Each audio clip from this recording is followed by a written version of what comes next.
my name is Adele Ashley and welcome back to my channel. I know I talk about a lot of things on here, from bullet journaling to daily vlogs, life in Toronto, beauty, but today we're actually going to be talking about one of my favorite things, which is books. So if you've been following along with my monthly reading recaps, you would know that I have read about 52 books so far for this year. And, I'm enjoying it. I haven't had a lot of, most of my reads are kind of like 3-star reads. I've had a couple that were 5-star and really stood out. But for the most part, I'm just kind of loving the reading. It's a good time, day in, day out. But I had to think really hard, and there were a couple of books that stood out as my top books for 2024 so far that I read between January and June. These are all books that I have loved, and while they might not necessarily have been a 5-star read for me, they might have been a 3-star read. I do know that these books really kind of spoke to me in some way or form, or I just really enjoyed reading it. So all that to say, these are the books that I have enjoyed the most so far in 2024. I do have to say, some of these books I probably would not have picked up if I did not follow along with a couple of virtual book clubs, such as the Bad Bitch Book Club. I also have my in-person book club that I talk about. And the beauty of those, and I've always said it, is that book clubs can help expand your horizons. They can force you to read a little bit more diversely, because I am someone who will always pick up a romance novel. I know what the story is, I know what I'm getting into, I love it, but I just love, you could even say. But the thing is that I need to read more. I need to read more diversely, and I know this, and I'm trying so hard. One of my goals for this year was to read books from different genres more often. So some of these books are from other genres. They're not necessarily romance novels, which I am so happy about. And some of these I actually read because it was a book club pick, and actually I think 2 of them for sure, 3 maybe, were book club picks, and I ended up really enjoying them. I mean, they're on my top books of 2024 list. So the first one on my list is actually Evil Eye by Etaf Rum. This was a 5-star book for me. It actually was one of the first books I read for the year.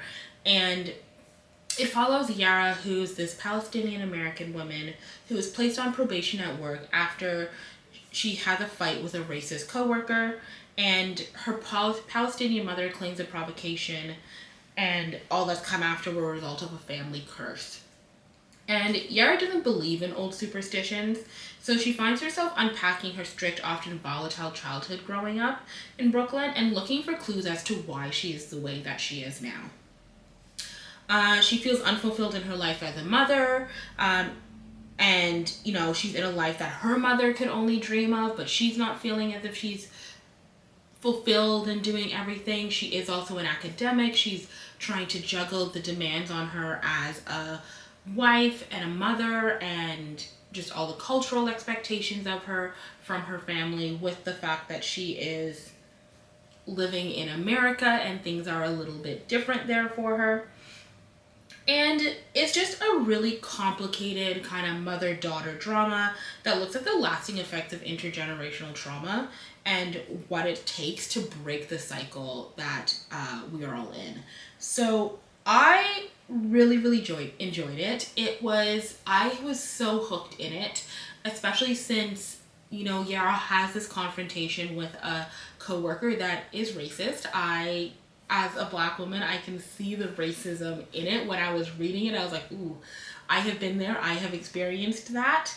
And she just kind of is determined to do better. She's reluctant at first, and then she starts realizing how things are playing out and what's wrong. And she's really like, we're going to make a change, and this is going to be different. And it ends with her, and she's going to give better opportunities for her daughters, which I absolutely loved. And like I said, this was a book club pick. It very definitely falls in like the literary fiction category of books, and I loved it from start to finish. Like, I finished it and immediately was telling people, like, I can't believe one of the first books I read of the year was a 5-star read for me. This is so good. It is so intriguing. I am absolutely, like, hooked on this book. After that, my second book that I really liked this year was Piglet by Lottie Hazell. This was a 4-star read for me. It is also a literary fiction book that I got from a book club. And it is a debut novel about women's ambitions and appetites and the truth about having it all. And it follows our main character, Piglet, who, you know, really cannot shake this nickname from her childhood. And, you know, she's rather pleased with how her life has turned out. She's an up-and-coming cookbook editor at a London publishing house. She has this lovely group of friends. Everyone's loyal. She has this handsome, rich fiance, Kit. And, you know, his family is just, like, so wealthy and rich and so kind of over the top to a certain degree that she tries to kind of, like, change who she is and be someone a little bit different so that she can fit in with them. And, you know, she loves that one of the many, many things that Kit seems to love about her is that she is always cooking these absolutely elaborate meals because, you know, she's a cookbook editor. She has access to all of this information on how to do that. So one day Kit confesses this really horrible betrayal 2 weeks before their wedding. And Piglet finds herself hungry, so she just starts to eat. She knows that they're moving forward with the wedding. They're kind of pretending that nothing happened. They're just kind of brushing it underneath the rug. And, you know, she's determined as well. Like, she has all these pressures at work. She's going to make the perfect cake for her wedding because she's determined that she will be making her own wedding cake. And it's this huge kind of like monstrosity that she really, really thinks about and is undertaking, but might not quite be able to do it herself. And she always just kind of like is trying to balance all these things. So family expectations and the betrayal from Kit and trying to figure out how she feels about that. And the fact that they're just pretending that like there's nothing to see here and everything's fine. And she also has work and everything else. It's just kind of really, really playing on her and making her just struggle. So she's hungry, she eats. There's a lot of talk about food and Piglet cooking in this book. I do love the fact that we never actually find out what the betrayal is at any point in this book. And if you know me, there have been a couple books, I've said it, that I've like, you know, they teased that this thing happened and we never got a resolution on it and what it actually was. But with Piglet, it worked. You don't need to know what this betrayal is because the story is all about Piglet and how she is dealing with all of this stuff and how she's kind of really struggling to wrap her head around it and what exactly that means for her and her family and her friends. And honestly, you need to read it. I do have to say, I did see a very funny comment though where someone pointed out that the covers for this book are absolutely stunning. The American version is, I believe it's a pile of donuts. The UK version has this like juicy, succulent painting of like this burger on it. And then there's the, I think it was Australia, where they have a apple with a fork in it. So, you know, if you want a little bit of a chuckle, definitely go look up the covers of this book. But it draws you in, and I was like, I want to know what happens. Like, what is Piglet going to do? How is she going to deal with this? What is she cooking now? Just kind of all of it. But again, this was another literary fiction book that I read and really, really enjoyed this year. And then my in-person book club, we made the decision that we were going to go with a thriller or mystery. And I used to read a ton of thrillers. Like, if I was reading a book, it was either a thriller or a romance. And I don't know what it was. A couple years ago, around COVID-ish, I kind of stopped reading thrillers. I felt a little bit burnt out on them. I also felt as if they were very, I mean, they can also be very formulaic. And I started to realize that I wasn't enjoying it because I knew what was going to happen. I found like they just it was the same story, just like in a different font, different characters, different setting. So I stopped. And it was something I enjoyed. Every once in a while I'll hear about a thriller and I'll be like, oh, that sounds like such an interesting concept and I should read that book. But I usually don't pick them up because I'm so cut out of it that I just don't think about picking up a thriller book. So First Lie Wins by Ashley Elston was a book club pick for me. It was a 3-star read that I absolutely loved, and quite honestly was like, you need to read more thrillers and mysteries and everything else. So, and this one was different than other books, which I loved. So it follows Evie Porter, who has everything that like a nice southern girl could want. She has a doting boyfriend, she has a house with a white picket fence, a great group of friends, and the only catch is that Evie Porter actually doesn't exist. So she's a con artist, and the identity comes first. So she's given a name and a location by her mysterious boss, Mr. Smith, and she learns everything there is to know about the town and the people in it, and then she learns about the mark. And in this case, the mark is her boyfriend, Ryan Sumner. So the last piece of the puzzle is the job. Like, what is she going to go in? What is she doing while she's there? And what is she trying to like extract from Ryan? So she just has no clue about Mr. Smith's real identity, but she knows this job isn't like the others. Ryan has gotten under her skin and she's starting to envision a different sort of life for herself. But she can't make any mistakes, especially after what happened last time. So Evie Porter must stay one step ahead of her past while making sure there's still a future in front of her. And the stakes couldn't be higher, but then Evie's always liked a challenge.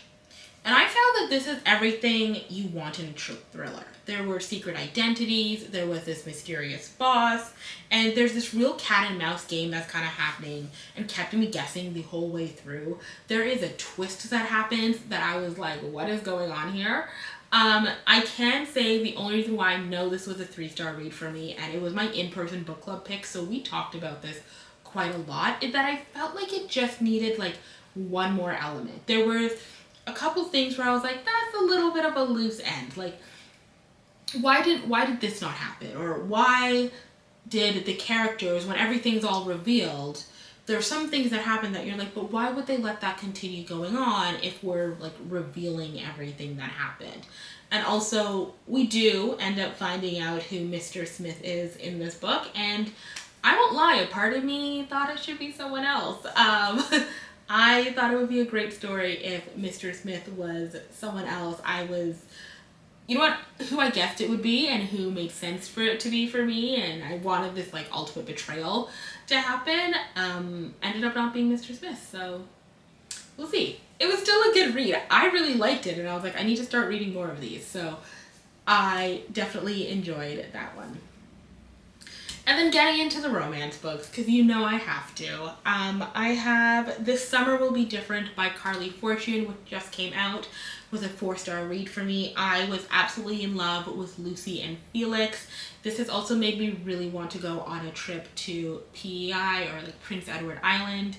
I was never really a fan of Anne of Green Gables, to be totally honest. I tried reading the books. I think I was too young for them when I tried reading them, so it never really kind of stuck with me. It always was kind of like over my head and I just didn't enjoy it.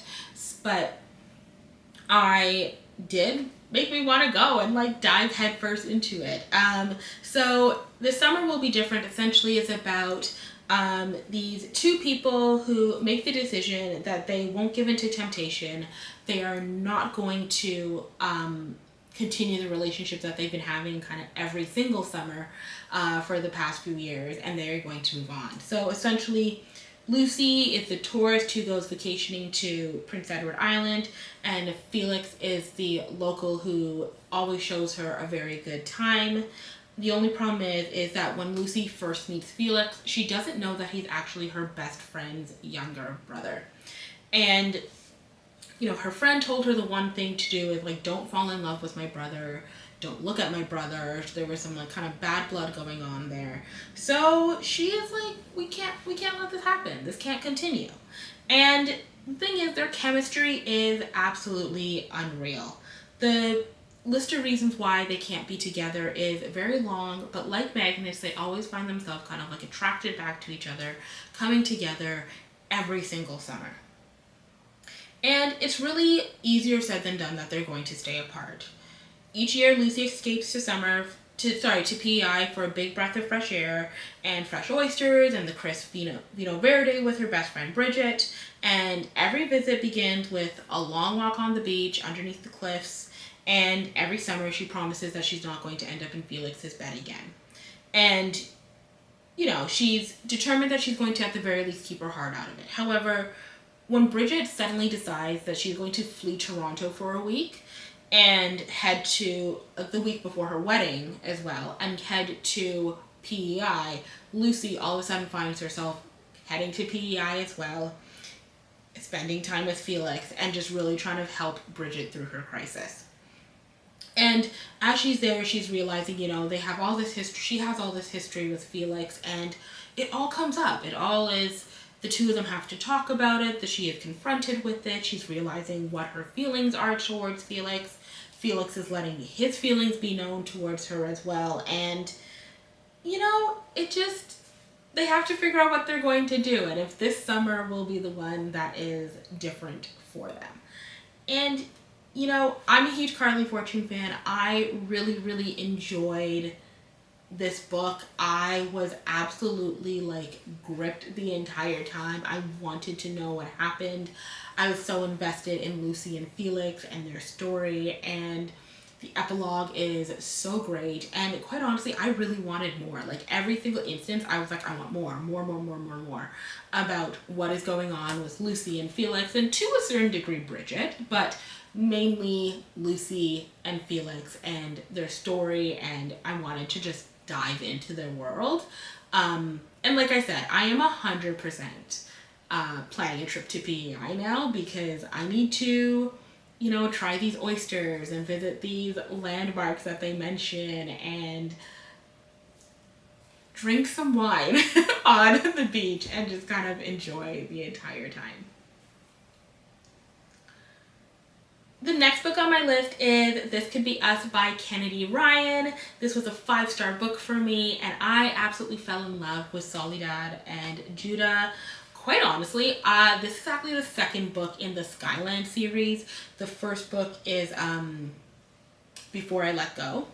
And I really enjoyed Before I Let Go. It is hot, it is steamy, that couple is so great. I love how they come back together. And I didn't think she would be able to top it, but This Could Be Us tops Before I Let Go, hands down. It follows Soledad Barnes, who has her life all planned out. She's the planner, she designs everything, she fixes everything, and she's kind of a domestic goddess who's never met a party she couldn't host or a charge she couldn't lead. She's the one with all the answers. She has the perfect vignette for that vinaigrette for a summer salad, and none of her varied talents can save her when catastrophe strikes, and the life she built with the man who she was supposed to love and be here forever goes poof in a cloud of betrayal and disillusion. And Soledad is left having to kind of pull it all together. She has these 2 daughters who her whole world revolves around, and she needs to figure out how she is going to make sure that they survive. She needs to make sure that the girls are okay. She needs to make sure that they continue having money for their life, and to continue working. She's navigating this betrayal from her husband and everything that's going on there. And, she doesn't have time to grieve.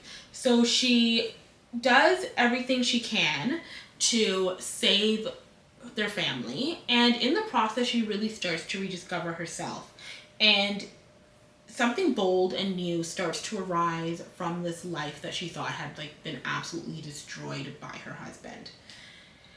And then in the middle of this, an unlikely man enters the picture as well. So Judah is the forbidden one, the one she shouldn't want but can't seem to resist, and she's lost it all before with a man, and she's refusing to let that happen to her again. And she's not sure if she can trust him or even if she can trust herself. So after all she's lost and she's found, she's not sure if she's brave enough to make room for more. And the story kind of follows her kind of discovering herself and figuring out who she is. It is told in dual point of view, so we do have Judah's point of view as well as Soledad's point of view throughout this novel. And really just the two of them kind of growing and coming into their own.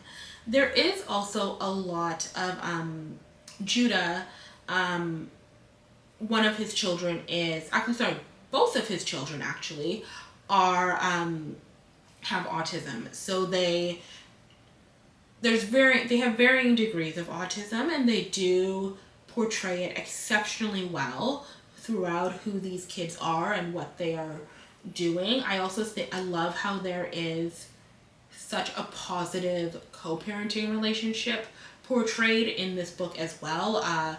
Judah is divorced, and he has this amazing, like a dream co-parenting relationship with his ex-wife, quite honestly. And I also really just enjoyed Soledad and how she kind of comes into her own, and how she doesn't let this really horrible circumstance that happened to her let her kind of kick her and keep her down. She's like, you know what, we can do this, and I can do this. And it's just a really, really good story. It's also like steamy and hot and so good.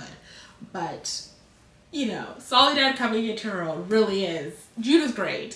Soledad is great. But really, I really enjoyed Soledad becoming her own person and standing on her own 2 feet the most out of this entire book.